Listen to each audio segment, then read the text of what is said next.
Hello friends and welcome to the platform of governance review.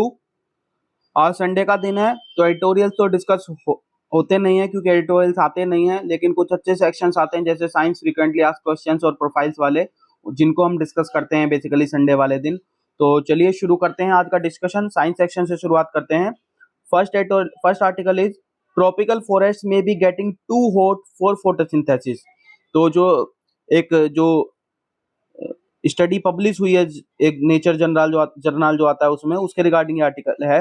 A small percentage of leaves on trees in tropical forest may be approaching the maximum temperature threshold for photosynthesis to work. Actually कुछ जो tropical forest में जो कुछ leaves हैं, मतलब कुछ percentage of leaves basically बात की है, वो जो है उस थ्रेशोल्ड पे पहुंच जा रही हैं जिसपे जो है कि फोटोसिंथेसिस होना वो बंद हो जाता है। जो एस्टिमेशन लगाया गया है वो लगाया गया है 0.01% of the all leaves currently surpass this critical temperature, but there are uncertainties in the range of potentially critical temperatures in tropical trees।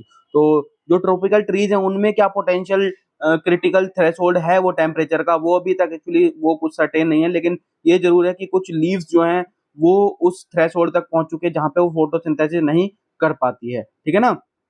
और यहाँ पे वो टेम्परेचर भी दिया है, the critical temperature beyond which photosynthetic machinery in tropical trees begins to fail averages at about 46.7 degree Celsius. तो ये average temperature है 46.7 डिग्री सेल्सियस का, जिसपे जो है जो लीव्स हैं वो फोटोसिंथेटिक मशीनरी जो है वो काम करना बंद कर देती है। जो रिजल्ट्स हैं उन्होंने ये भी सजेस्ट किया है that the combination of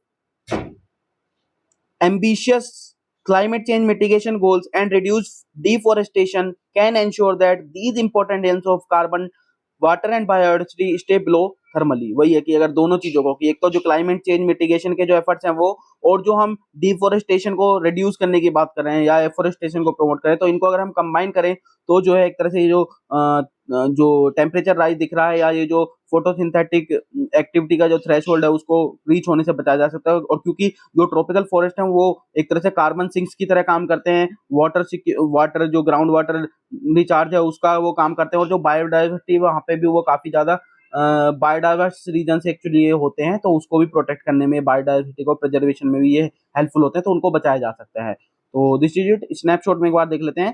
carbon offsets from the forest conservation over estimated. तो जो REDD प्लस के बारे में आप सब जानते होंगे, reduced emissions from deforestation and forest degradation, ये प्रोग्राम है। इनमें जो काफी सारे प्रोग्राम जो इसके अंडर चल रहे हैं उनसे ये पता चला कि these programs have not reduced deforestation and those that did had benefits substantially lower than have been claimed। तो जितना इनके थ्रू बेनिफिट्स या जो कह रहे हैं कि जो डिफोरेस्टेशन कम हुआ है या उसके जो बेनिफिट्स उससे निकल रहे हैं, उनको एक तरह से ओवर एस्टिमेट करके दिखाया जा रहा है, ऐसा ऑथर ने यहाँ पे बताया है। एक और चीज यहाँ पे बात हुई कि पीको फ्लेयर जेट्स की यहाँ पे बात हुई है। तो बेसिकली क्या होते हैं, आपने कोरोनल होल के बारे में सुना था, तो ये न्यूमरस स्मॉल स्केल जेट्स होते हैं जो विद इन कोरोनल होल्स में प्रेजेंट होते हैं। ठीक है ना। एंड ये जताया जा रहा है कि ये जो पीको फ्लेयर जेट्स हैं, these could supply energy and plasma to the solar winds, a continuous stream of charged particles flowing outwards from the sun's corona। जो सन का कोरोना रीजन होता है उससे जो सोलर विंड्स निकल रही रहते हैं, उनको जो एनर्जी सप्लाई हो रही है प्लाज्मा को सोलर विंड्स में, वो पीको फ्लेयर जेट्स के थ्रू होती है, ऐसा जो है वो माना जा रहा है। And a component of space weather within the heliosphere, the coronal holes could be the source region of the solar wind. और कोरोनल जो होल्स है उनको रीजन बताया जा रहा है कि वो हो सकता है सोलर विंड्स का जो है वो रीजन हो सकते हैं। लेकिन ये विंड्स एक्चुअली सोलर विंड्स कैसे इमर्ज हो रही है ये अभी भी हालांकि इसके बारे में कोई जानकारी नहीं है। ठीक है ना। नेक्स्ट आर्टिकल देखते हैं। Missed childhood TB cases impede achieving 2025 गोल। तो जो हमारा जो गोल है 2025 तक टीबी को एलिमिनेट करना है, जो national TB program elimination program है, NTEP जिसको हम बोलते हैं, उसके अंडर 2025 तक टीबी को एलिमिनेट करना है। तो उसमें यह है कि जो चाइल्डहुड टीबी केसेज हैं वो एक्चुअली ना उनकी डायग्नोसिस नहीं हो पा रही है, और उनका जो डाटा है अगर देखें तो काफी सारे जो मिस्ड टीबी केसेज रह जाते हैं इन वजह से। तो उसमें ऑथर ने इसी के रिगार्डिंग ये आर्टिकल एक्चुअली है। तो यहाँ पे डाटा देखिए आप, मेनली तो इस पूरे आर्टिकल में डाटा ही डाटा है। नियरली 0.34 मिलियन चिल्ड्रन जो कि 15 साल से कम की एज के हैं in India are estimated to get TB disease every year. हर साल उनको लगभग टीबी होता है, लेकिन इस एज ग्रुप में अगर हम बात करें तो वो कंट्रीब्यूट करते हैं लगभग 13% of the total TB case load.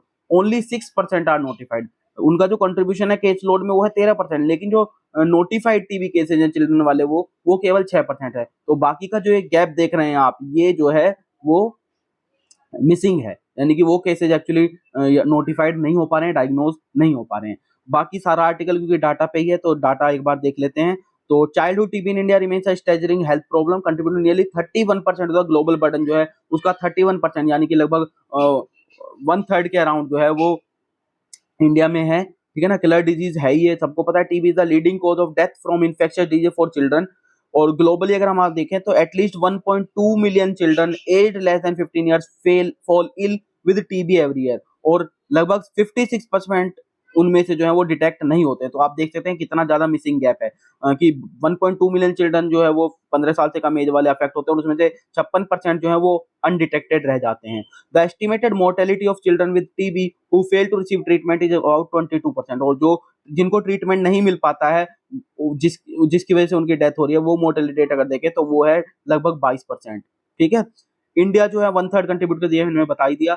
Number of TB cases notified करें इंडिया में बात, तो वो हालांकि इंक्रीज जरूर हुई है 2015 से अगर हम देखें, लेकिन जो नोटिफिकेशन है वो अब भी कॉन्स्टेंट रेट पे ही है, 6% जो ईच ईयर वो नोटिफाई हो पा रहे हैं। लेकिन अभी बात की थी हमने कि जो बर्डन है वो इस एज ग्रुप में वो है लगभग 13% कंट्रीब्यूट करते हैं, लेकिन केवल 6% ही जो है वो नोटिफाई हो पाते हैं। 2022 की बात करें, ओनली 1,35,734 चिल्ड्रन वर नोटिफाइड, जबकि लगभग 2 लाख, जो कि लगभग 40% चिल्ड्रन है with TB were likely missed last year alone. अगर पिछले साल की केवल बात करें तो लगभग 2 लाख बच्चे जो हैं वो अननोटिफाइड रह गए हैं। ठीक है ना, 2022 में 3 लाख मॉलिकुलर टेस्ट परफॉर्म किए थे चिल्ड्रन पे, लेकिन केवल 37,000, 12% वर बैक्टीरियोलॉजिकली कंफर्म, और वो कंफर्मेशन जो उनमें हुआ है वो केवल 37,000 केसेज में ही, यानी कि सिर्फ 12% केसेज में ही हुआ। ठीक है ना, केस लोड की तो बात हो गई।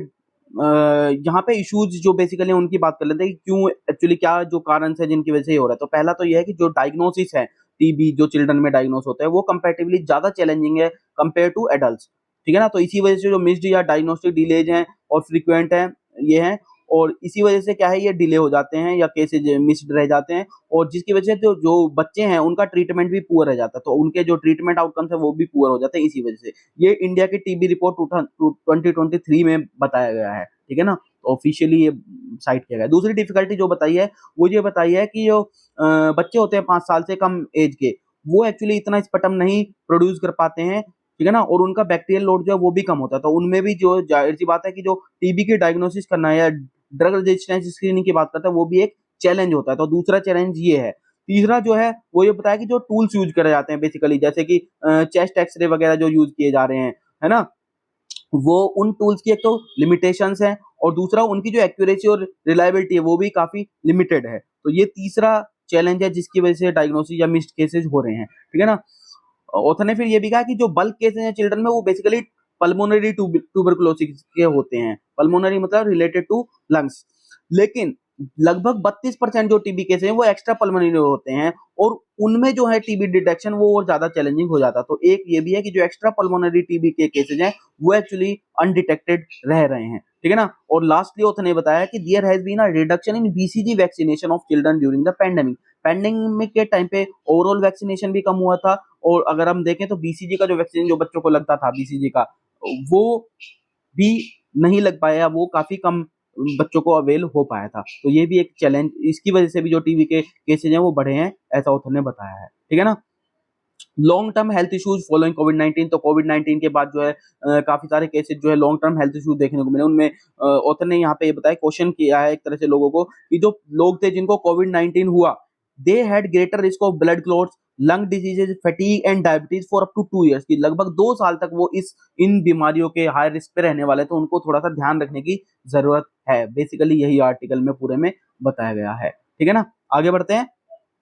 फ्रीक्वेंटली आस्क्ड क्वेश्चन में सबसे पहला जो आज आर्टिकल आया है या क्वेश्चन है वो है, why was a 40% duty impose on onion experts. जो रिसेंटली अभी पिछले अगस्त 19 को अगर हम देखें, पिछले हफ्ते जो इम्पोज की गई थी 40% ड्यूटी की गई थी एक्सपोर्टिंग ऑनियंस पे, वो जो है इम्पोज की गई, और ये कब तक रहने वाली है, पूरे साल भर, ईयर एंड तक जो है ये ड्यूटी रहने वाली है। तो इसका इम्पैक्ट क्या पड़ने वाला है, या ऐसी क्या जरूरत थी कि हमें ड्यूटी लगानी पड़ी है, क्या वहाँ पे डिमांड सप्लाई जो मिसमैच है वो है, या गवर्नमेंट जो है ऑफलोड बफर स्टॉक्स को मेंटेन करने की क्यों बात करें। तो यहाँ पे इन क्वेश्चंस का बेसिकली आंसर दिया गया है। तो अगर हम डिपार्टमेंट ऑफ कंज्यूमर अफेयर्स की बात करें तो उन्होंने ये अपना स्टेटमेंट दिया था कि sharp rise in its export had been observed in the recent past. पिछले पास्ट में अगर हम देखें तो जो ओनियन है उनमें उनमें शार्प एक्सपोर्ट देखने को मिला था, इसी वजह से ये जो है ड्यूटी लगाई गई। दूसरा ड्यूटी इंपोज करने का दूसरा जो रीजन था कि सिर्फ ड्यूटी इंपोज नहीं की, गवर्नमेंट ने और भी कुछ किया है। Government will also be offloading its onion stocks in various wholesale market to reduce retail prices. जो रिटेल मार्केट में ओनियन के प्राइस राइज हो रहे हैं उनको कम करने के लिए जो गवर्नमेंट है वो जो ओनियन स्टॉक्स है उनकी ऑफलोडिंग कर रही है। कहाँ पे? होलसेल मार्केट्स में, ताकि उनके प्राइस जो है वो कम हो सके। What do the measure seeks to achieve? ये जो दोनों मेजर्स हमने बात की, एक तो एक्सपोर्ट पे आपने ड्यूटी इंपोज की है 40% हाई कर दी है, और जो ये ऑफलोडिंग की जो मेजर लिया जा रहा है कि होलसेल मार्केट में आप स्टॉक्स को जो इन्फ्यूज कर रहे हैं। तो these two measures are aimed at infusing stocks into the market to stabilise the prices and mitigate the demand supply mismatch. कि जो डिमांड सप्लाई का मिसमैच है उसको, और जो प्राइसेस को है बढ़ते हुए प्राइस जो देखने को मिले थे जिनकी वजह से अभी पीछे इन्फ्लेशन भी हाई रहा था, उनको स्टेबलाइज रखने के लिए जो है स्टेप्स लिए गए हैं। ओनियन क्रॉप्स के बारे में एक बार देख लेते हैं। ओनियन क्रॉप्स के बारे में उसने बताया कि इंडिया में जो है तीनों सीजन में ग्रो की जाती है, खरीफ में भी, लेट खरीफ में भी और राबी में भी, 3 सीजन में की जाती है। और अगर हम देखें प्रोडक्शन के मामले तो महाराष्ट्र जो है वो लार्जेस्ट ओनियन प्रोड्यूसिंग स्टेट है, जो कि लगभग 39% जो है ओवरऑल प्रोडक्शन का कंट्रीब्यूट करता है। और उसके बाद मध्य प्रदेश है जो कि 17% जो है वो कंट्रीब्यूशन रहता है उसका प्रोडक्शन में। तो उसके अलावा कुछ और भी स्टेट्स हैं जैसे कर्नाटक, गुजरात, बिहार, आंध्र प्रदेश, राजस्थान, ये भी ओनियन के प्रोडक्शन में इनका भी ये भी मतलब इनके बाद जो मध्य प्रदेश और महाराष्ट्र के बाद इनका प्लेस आता है। राबी क्रॉप की अगर बात करें, it contribute to the most to the production in a calendar. पूरे कैलेंडर में जो सबसे ज्यादा कंट्रीब्यूशन है प्रोडक्शन में वो है राबी क्रॉप का, ठीक है ना। ये क्राइसिल की एक रिपोर्ट है जिसमें उन्होंने बताया था कि ये लगभग 70% जो कंट्रीब्यूशन प्रोडक्शन में रहता है वो राबी क्रॉप का रहता है।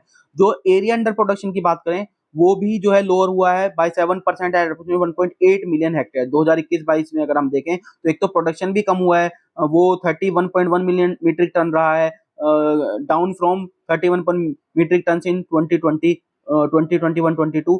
और जो एरिया अंडर प्रोडक्शन है वो भी लगभग 7% से जो है अप्रोक्सीमेटली घट गया है।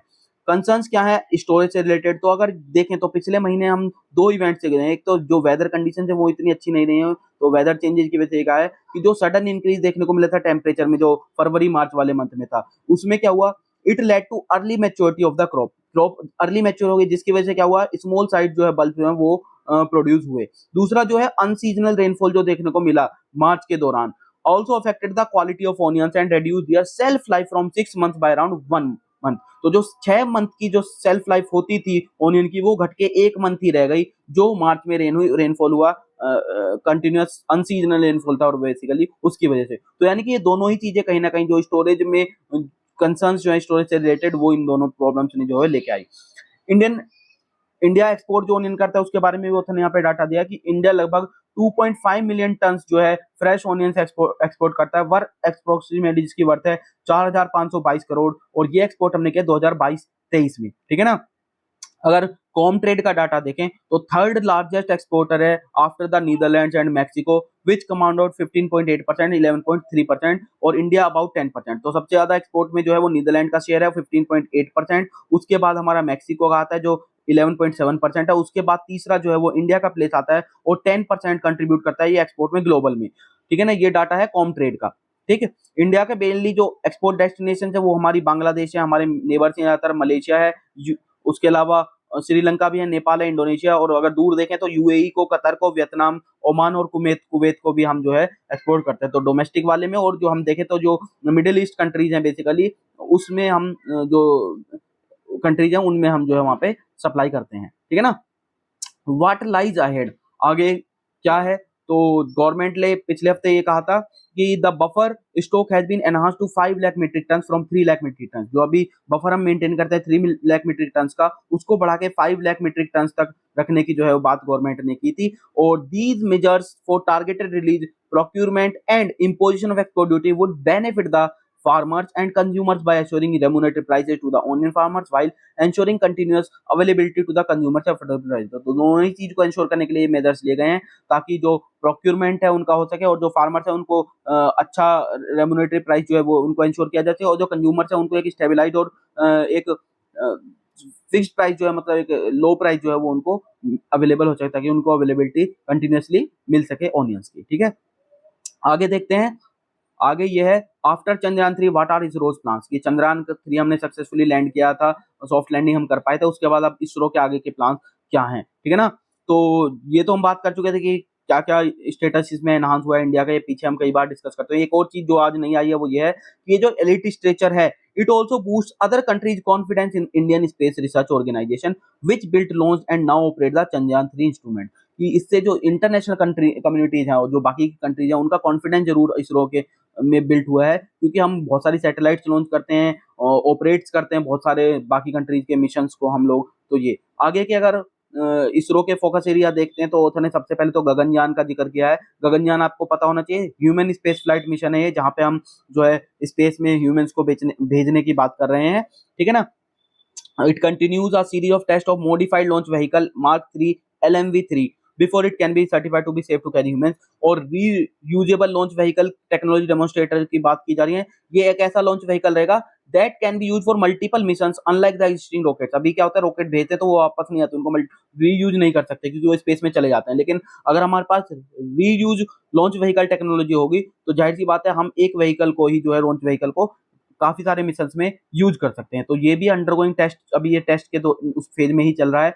फिर जो एक और चीज है वो SC200 है, ये पावरफुल इंजन है that uses highly refined kerosene as the fuel and liquid oxygen as the oxidiser to power the next generation of ISRO rockets currently undergoing test. तो ये भी टेस्ट में चल रहा है कि हम जो है हाईली रिफाइंड केरोसिन को एज फ्यूल यूज कर सकते हैं और उसके साथ लिक्विड ऑक्सीजन को जो है वो हम ऑक्सीडाइजर के यूज में यूज कर सकते हैं। उसके अलावा स्मॉल सैटेलाइट लॉन्च व्हीकल के जो है वो भी चल रहे हैं, जिससे क्या है जो रॉकेट स्मॉलर होते हैं, जो PSLV से जिनको लॉन्च करने की जरूरत नहीं है, तो उनको जो लाइटर सैटेलाइट्स है उनको कैरी करने के लिए हम हर बार PSLV के लिए जरूरी नहीं है कि हम PSLV पे ही रिलाई करें। स्मॉल सैटेलाइट लॉन्च व्हीकल की मदद से जो लाइट वेट सैटेलाइट्स हैं उनको हम लो अर्थ ऑर्बिट्स में जो है वो शॉर्टर टर्न अराउंड में और टाइम में जो है हम लॉन्च कर सकते हैं। तो ये भी अभी डेवलपमेंटल स्टेज में ही है। मेजर मिशंस क्या क्या होने वाले हैं, तो आदित्य L1 स्पेसक्राफ्ट जो है वो चल रहा है। It is a scientific mission to study the sun in the greater detail. Expected to launch जो इसकी होने वाली है वो सितंबर में इस साल होने वाली है। ऑन बोर्ड है PSLV रॉकेट, ठीक है ना। इसके अलावा जो मॉडिफाइड LMV3 की बात की है वो भी टेस्ट करने वाला है गगनयान मिशन से रिलेटेड। दो अभी हमें इसमें भी दो फ्लाइट इसमें भी हमें टेस्ट करनी है, G1 G2 को। Also expected to launch the XPoSat satellite भी हम लॉन्च करने वाले हैं, और एक्सपोसैट बेसिकली सैटेलाइट है, it is to study X rays streaming through outer space and the third developmental flight was SSLV this year. तो ये सारे ही इंपॉर्टेंट मेजर इवेंट्स है जो कि अभी होने वाले हैं। उसके अलावा 2024 की अगर बात करें तो इसमें निसार जो है वो हम लॉन्च करने वाले। निसार बेसिकली इसरो और नासा का कंबाइंड ये मिशन रहने वाला है। It will study natural processes on earth surface for 3 years in radar frequency with the state of the art setup that cost 1.5 billion to build.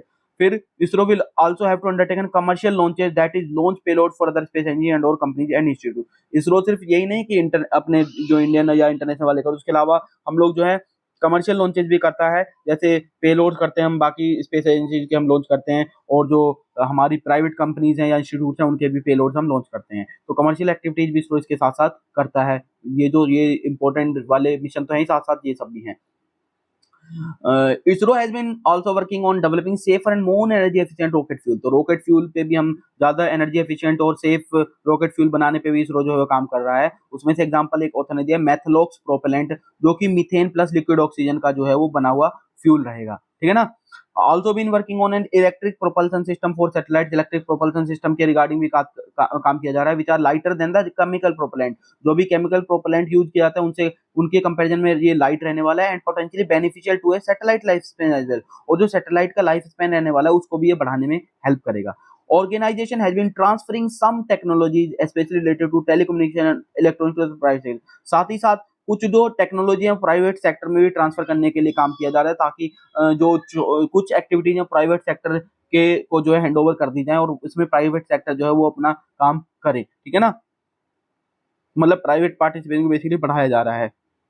तो क्या चंद्रयान के आगे भी मून मिशन होने वाले हैं, तो सबसे पहले तो बता दें कि जो नेक्स्ट प्लान है वो हमारा जाक्सा के साथ चल रहा है, जापान एयरोस्पेस एक्सप्लोरेशन एजेंसी के साथ। जो लूपेक्स मिशन है, लूपेक्स क्या है, basically lunar polar exploration mission है, और इसको चंद्रयान 3 का एक्सटेंशन ही माना जा रहा है, ठीक है ना। तो चंद्रयान 4 भी इसको लोग कोड कर रहे हैं। उसके बाद हो सकता है चंद्रयान 5 6 पे भी जो है आगे जो है मिशन देखने को मिले। ऑन द मून मून के रिगार्डिंग एक चीज आप ध्यान रख सकते हैं कि जो डे और नाइट होता है मून पे, वो दोनों ही 14 अर्थ डे के बराबर होते हैं। मतलब वहां पे 14 अर्थ डे के बराबर एक दिन होता है और 14 अर्थ डे के बराबर रात होती है। लूनार नाइट की अगर बात करें तो चंद्रमा पे जो है there is no light and the temperature could drop down to 180 degree Celsius minus. तो माइनस 180 डिग्री तक सेल्सियस जो है लूनार नाइट में चला जाता है और कोई लाइट जो है वो नहीं रहती है वहां पे ना, ठीक है ना।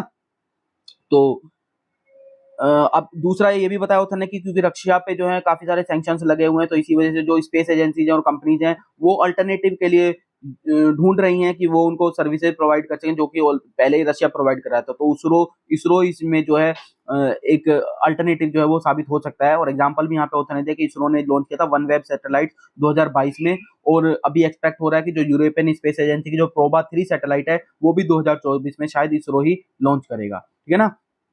आगे का और प्लान है, जैसे मार्स पे मिशन भेजने की बात हो रही है, वीनस पे मिशन भेजने की बात हो रही है। तो ये सारे के सारे फ्यूचर इवेंट्स हैं जो इसरो नियर फ्यूचर में या आगे अगले ईयर में करने वाला है।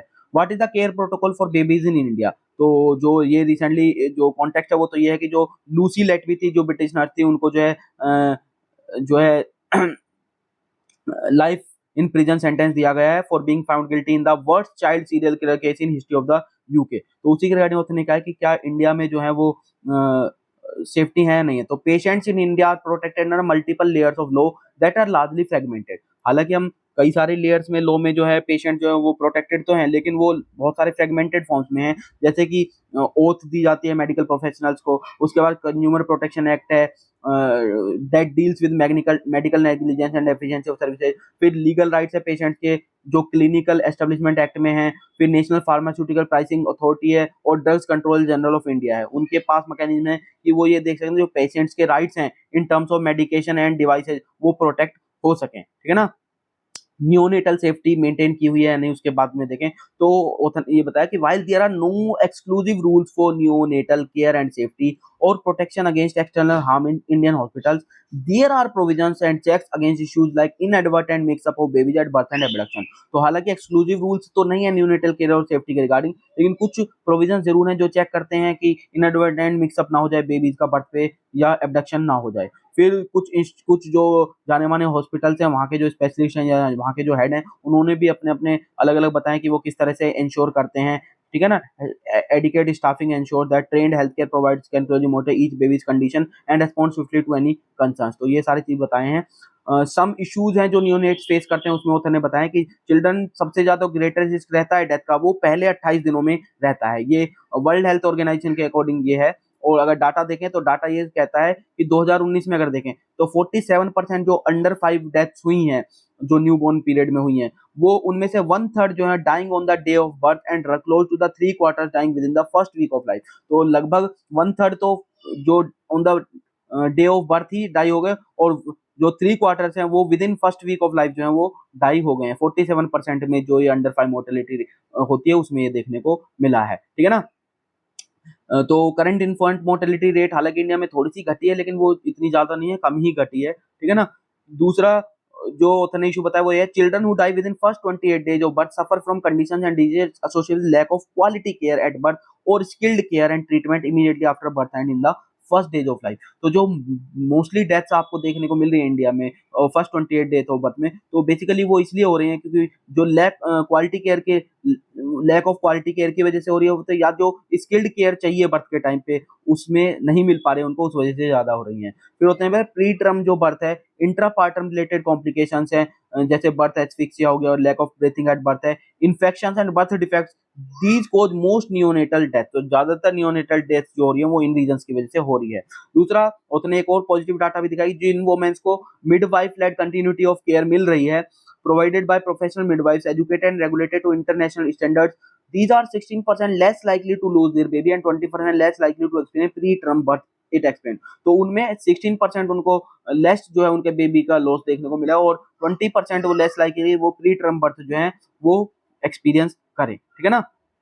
ग्लोबल ऑर्गेनाइजेशन ने एडवाइस ये किया है कि the families that prompt medical care should be short in case of danger science. अगर कोई भी डेंजर साइन दिखता है तो वो तुरंत जो है मेडिकल केयर शॉर्ट करें। फिर अगर जैसे कि कोई फीडिंग प्रॉब्लम आ रही है या एक्टिविटी रिड्यूस हो गई है न्यूबॉर्न की, या ब्रेथिंग में डिफिकल्टी हो रही है, उसको फीवर हो गया है, कन्वल्जन्स हो रहे हैं, जॉन्डिस हो गया है पहले 24 आवर्स में आफ्टर बर्थ, या yellow palms and soles at any age, और if the baby feels cold, अगर इस तरह के सिम्टम देख रहे हैं तो तुरंत जो है मेडिकल केयर के लिए पेरेंट्स को जो वो जाना चाहिए। फिर families are also required to register the birth and bring the baby for timely vaccination, birth का रजिस्ट्रेशन प्रॉपर कराएं, सब सारे के सारे बर्थ रजिस्टर होने चाहिए, और जो टाइमली वैक्सीनेशन है वो जरूर होना चाहिए बच्चों का, जैसे जैसे भी शेड्यूल दिया हुआ है उनको। Some newborns require additional attention, कुछ न्यूबॉर्न्स को अलग से अटेंशन की जरूरत है, and care during hospitalisation and at home to minimise their health risk, ताकि उनका जो हेल्थ रिस्क है वो मिनिमाइज किया जा सके। तो ये पूरा का पूरा आर्टिकल इसके रिगार्डिंग था। प्रोफाइल्स में आज बेसिकली जो golden generation of Indian chess की बात की है वो बताया गया कि किस तरीके से जो नया जनरेशन आ रहा है और काफी यंग जनरेशन है, उसने किस तरह को इंडिया को एक हाई स्टेज पे जो है पहुंचाया है इन चेस, ठीक है ना। तो यहाँ पे बेसिकली 4 की बात हुई है, डी गुकेश की, प्रज्ञानंदा की, और अर्जुन की, और निहाल की। तो D Gukesh broke into the world's top 10 and replaced 5-time world champion Vishwanath Anand at India number 1 in live rating। Live rating में नंबर 1 पर आ गए हैं डी गुकेश के। आर प्रज्ञानंदा की बात करें, he played a series of spectacular moves to reach the final of the World Cup, one of the most prestigious and grueling tournaments in tennis chess। तो अभी हाल ही में वो जो है वर्ल्ड कप जो चेस का हुआ था उसके फाइनल में पहुंचे थे, और वो जो हार गए हैं कार्लसन से, लेकिन मैग्नस कार्लसन वर्ल्ड नंबर 1 है, और काफी टाइम से उनकी जो हेजेमनी है वो बरकरार है, और फाइनल में पहुंचने के लिए उन्होंने वर्ल्ड नंबर 2 को भी हराया था, वर्ल्ड नंबर 3 को भी हराया था, और तब जाके वो टाइटल टेस्ट में पहुंच पाए थे। तो इससे देख सकते हैं कि मतलब उनको ऐसे अंडर एस्टिमेट तो नहीं कर सकते। फिर अर्जुन एरिगासी की बात की है, he put up a great fight before going down to his friend. Actually ये सेमीफाइनल में हारे थे प्रज्ञानंदा से, क्वार्टर फाइनल में, sorry. The duo were photographed taking an evening walk a few hours before their match at under Gowe। Gukesh, Pragnanda, Arjun and Nihal indeed kept the Indian flag flying high at Baku। जो Baku Azerbaijan में जो ये world cup हो रहा था वहां पे Indian flag को काफी हाई रखा है, और they belong to the golden generation of Indian chess. और चारों ही, क्योंकि ऑल जो under 14 point toward a bright future for the country ने true global sport that is gaining rapidly in popularity. तो चारों ही क्योंकि अंडर 20 में आते हैं, तो जो फ्यूचर है वो काफी ब्राइट हो समझने को मिल रहा है इंडिया का, कि इंडियन चेस का फ्यूचर जो काफी ब्राइट आगे देखने को मिलेगा, ठीक है ना। तो यही सारा कुछ इसमें डिस्कशन हुआ है। मिशन पॉसिबल इसरो को आज जो प्रोफाइल में दिया गया है, किस तरीके से इसरो ने जो है बहुत सारे अच्छे अच्छे इवेंट्स किए हैं, और काफी सक्सेस भी हासिल हुई है। पीएसएलवी मिशन जो है वो हमारा एक विदाउट फेल जो है सारे मिशन कंप्लीट होते जा रहे हैं। अभी अगर हम देखें तो in 2017 ISRO turned up the heat on the space race by launching 104 satellites in one go. एक ही बार में 104 सैटेलाइट जो है इंडिया ने छोड़ी थी, इसरो ने, through it's 39th flight of the PSLV 39 उससे। लेकिन इसके अलग भी अगर हम देखें तो विजिबल जो दिख रहे हैं, जैसे कि हम सैटेलाइट लॉन्च कर रहे हैं, चंद्रयान मिशन हमारा, ये तो सब विजिबल है। इसके अलावा भी इसके हाई प्रोफाइल अचीवमेंट्स है, उनमें जो है उनमें से कुछ ऑथर ने जो मेंशन किया, these are countless ways in which the ISRO and its home grown technology have touch the lives of the common people. Common peoples की लाइफ पे भी उनके काफी इम्पैक्ट रहे हैं, जैसे वेदर फोरकास्टिंग में है, टेलीमेडिसिन के फील्ड में, नेविगेशन और टेली एजुकेशन के फील्ड में है। अगर आपको याद हो कोविड-19 के टाइम पे भी इन्होंने जो है वो काफी डेवलपमेंट दिखाए थे टेलीमेडिसिन वाले फील्ड में, और साथ साथ उन्होंने जो ऑक्सीजन कंसंट्रेटर थे वो भी उन्होंने डेवलप किए थे, इसरो ने ही, और प्रोवाइड किए थे। विक्रम साराभाई जी, the driving spirit behind India's space missions, was keen for India to be second to none in the application of advanced technology to the real problems of the man society which we find in our country। तो वो सिर्फ ये नहीं कहते कि आप space तक ही speed रखो, वो बेसिकली कहते हैं टेक्नोलॉजी का एप्लीकेशन है, वो रियल प्रॉब्लम्स जो मैन और सोसाइटी फेस कर रहे हैं उनको जो है सॉल्व करने में इसका यूज होना चाहिए, ठीक है। इंडिजिनियस टेक्नोलॉजी हमने डेवलप की है, जैसे क्रायोजेनिक रॉकेट इंजन हमने डेवलप किया है, नेविगेशन सैटेलाइट हमने, हमारा जो IRNS है नाविक, वो हमने डेवलप किया है।